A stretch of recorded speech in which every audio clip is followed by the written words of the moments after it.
नमस्कार दोस्तों, आप लोग को हमारे YouTube चैनल में स्वागत है।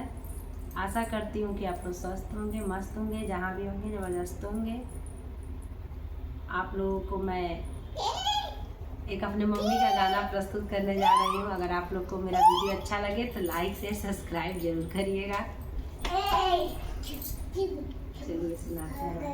खेल बबुआ सुंदर घुन घुनवा, खेल बबुआ सुंदर घुन घुनवा, खेलत खेलत बबुआ बाबा के गईल, खेलत खेलत बबुआ बाबा आगे गईल, जिया सो बबुआ हमर वंश बढ़ैला, खेला हो बबुआ हमर वंश बढ़वला, खेला हो बबुआ सुंदर घुन घुनवा, खेला हो बबुआ सुंदर घुन घुनवा, खेलत खेलत बबुआ पापा आगे गईल, खेलत